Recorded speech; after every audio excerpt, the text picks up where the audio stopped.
What's up, motherfuckers? Valley 88 here. This video is going to be about, everybody knows how I feel about the Christopher Nolan movie. But don't get me wrong, there are some good things about the Christopher Nolan movies, and this is what I'm going to make a video about right now. This video is going to be called The Good Things About Nolan's Movie. Now everybody know why I hate Nolan's movie. I find them boring as all outdoors. Those. But there are some redeeming qualities. I guess they are good movies. But like I say, there's a lot of good movies that I don't like. But there's some good things about the Nolan series. And I'm here to name them.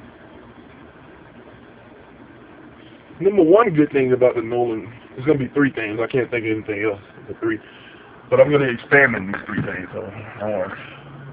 The number one good thing about Nolan movies is the villains. I like the villains. I think that everybody who played villains, Colin Murphy, the guy who played Ra's al Ghul, I don't know his name, Tom Hardy's Bane, of course Heath Ledger, aka the greatest Joker of all time. Sorry, Jack Nicholson, but he's better than you. That's number one right there. The villains, I think that the villains in this series outshine Batman. It's kind of funny because Tim Burton movies, the villains outshine Batman as well. I don't know, man. Batman villains are a lot more interesting than he is. Be honest, I think Batman is a boring character. Not in the sense of I don't like Batman. I mean like his characteristics, his personality. He's like a very wooden, boring personality-wise when he's Batman, So when you got someone like Tom Hardy who plays Bane, somebody like Heath Ledger who kills the Joker role, it comes off as Batman being kind of boring compared to them and less interesting compared to them. But that's the number one good thing about Nolan movies, man, the villains. Heath Ledger, of course, did a great job. And Tom Hardy did a good job as well. But his Bane was disappointing because how can I say it? Because after watching Heath Ledger's performance, I admit, I expected too much from Tom Hardy. And that's probably why I ended up disappointed. But that's really my fault for going in thinking that everybody has to be like the Joker.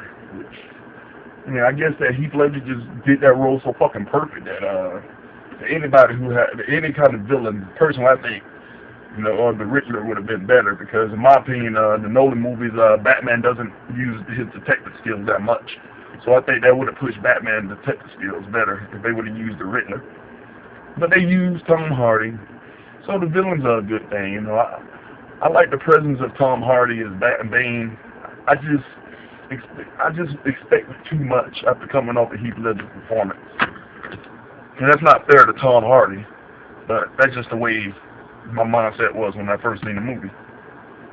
But Tom Hardy, he did a great job, man. He really captured the essence of Bane. I mean, he doesn't look like Bane physically. He doesn't have Venom. He doesn't have the luchador mask, but he is he's super intelligent, and he's super cunning, and he really, he's probably the only villain in the series that actually whooped Batman's ass head to head.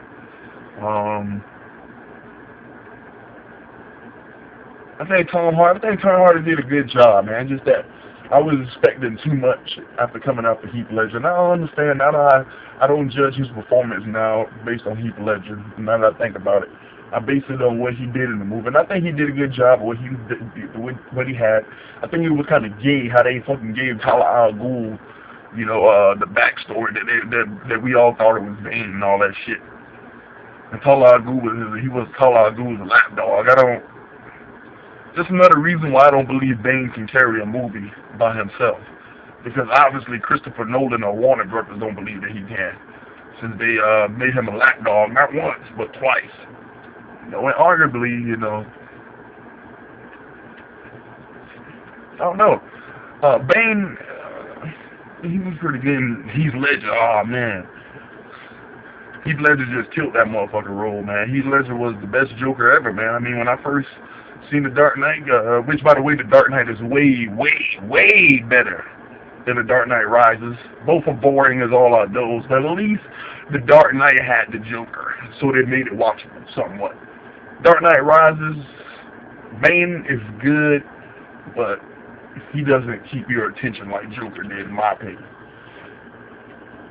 Number 2, comic accuracy. Now, I don't read the comic books, but I don't read full comic books, but I have read some comic transcripts from off the internet based on Nightfall and the Killing Joke and all that stuff. I've read snippets of it. And based on Nightfall and the Killing Joke, you know, the Killing Joke has it with Joker. He tells all these backstories, like, you don't know whether he's telling the truth or not, or whether he's lying about his backstories. His backstories in Killing Joke, he tells Batman, he tells several other characters several origin stories of himself, and none of them, you know, no one knows if it's really true or not. So, you know, comic accuracy, you know, he's way more accurate to the comic than any of the directors that came before him. I'll give him that. But that's not really saying much, because like I said, I'm not a comic book fan, so it doesn't really matter to me if it's closer to the comics or not. I just want to entertain the movie. In my opinion, the Tim Burton movies were more entertaining. The Joel Schumacher's Batman movies are an abomination. I refuse. Well, actually, Batman Forever. I actually like Batman Forever. I think Batman Forever was corny, but it didn't go over the top corny like Batman and Robin. Batman and Robin is just the worst Batman movie ever made. This is garbage. All 3 of the Nolan movies, even though I don't like them that much, they're way better than Batman and Robin. Batman and Robin just sucks. Batman Forever is better than Batman. At least I can watch Batman Forever. Jim Carrey, you know, has a great performance, along with Tommy Lee Jones and all that stuff. Well, yeah. Comic accuracy. I read a little transcript of the Nightfall comic book, and Bane lifts Batman over his head and he breaks his back. I mean, I really like how Christopher Nolan basically took that whole scene of the comic and put it into the movie, where he lifts Batman over his shoulder and he breaks his fucking back, man. I thought it was an awesome moment in the movie. Again, Bane was badass in the movie. It's just that I expected too much after coming off the Heath Ledger. But he was badass in the movie. It's all right. So he got comic accuracy right. You have Joker in the Killing Joke telling different backstories. You got him telling different backstories in The Dark Knight. So yeah, that's pretty comic accurate.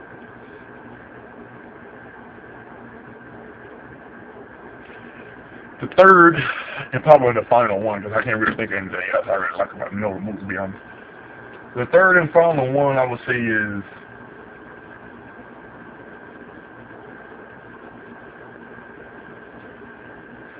Batman's origin story, Batman Begins. I think I like that aspect of Batman Begins. See how Batman begins, basically. And that never been done before on film. I don't think an origin story was all been that damn deep within Batman movies than it was there. I mean, we found out how Batman get his gear. We found out how Batman became Batman and all that stuff, and what motivated him to be Batman. You know, I personally think that Batman Begins was Christian Bale's best performance, because he actually was Batman in that movie. I'm sorry to all you Nolan fans, but Batman would not take no damn 8 years off of him. Batman would not stop being Batman for no 8 damn years just because some broad that he grew up with, and he died. That's not Batman. If anything, that would have motivated Bruce and Batman even more to be even more. If anything, that would have motivated Bruce Wayne to be Batman even more. I mean, I don't think a comic book Bruce Wayne stop being Batman over some tragedy. I mean, this guy fucking seen his parents get shot, and that inspires him to become Batman. But I'm supposed to believe that just because he seen some bitch that he loved blew up, that he just want to stop being Batman? I'm supposed to believe that bullshit? just don't make no sense. You know what I mean? That's why I say Batman Begins is Christian Bale's best performance, because that movie is actually focused on Batman, and Christian Bale's voice was actually tolerable in that one. It wasn't stupid. Although, yeah, it was stupid, but it wasn't that stupid, and it wasn't annoying like it is in the other two movies. Well, there you have it, people. That's my 3 good things I like about Nolan movies. There's probably more things I like about. Oh, the action scenes. I like the action scenes. In The Dark Knight Rises, I like the action scenes in The Dark Knight. I thought the Dark Knight action scenes were pretty weak. Same thing with Batman Begins. Although Dark Knight Rises have the best action scenes in the trilogy, it's just that it's way too much talking in The Dark Knight Rises compared to the other two. So by the time they get to the action scenes, I'm into them, but the action scenes just seem so fucking short compared to the talking scenes and all that. You know, so yeah, the action scenes, the performances, you know, every fucking villain, like I say, done do good with what they was given with. They all did respectable and great jobs with their characters. I think Heath Ledger, of course, being the best. Bane being the second best, and you got Scarecrow and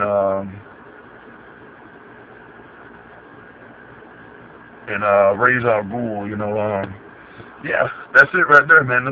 Those are the things that I like about the Nolan movies. So yeah, there is some positives about the Nolan movies. I won't mention You Know Who, but to You Know Who, I can see why you flunked out of acting class, because you suck as an actor. Don't quit. Don't let your sister quit her day job, because you damn sure can't act. I'm not gonna mention your name. You know who I'm talking to. And that's it right there, man. Things I like about Nolan movies. Peace. See if I can get this.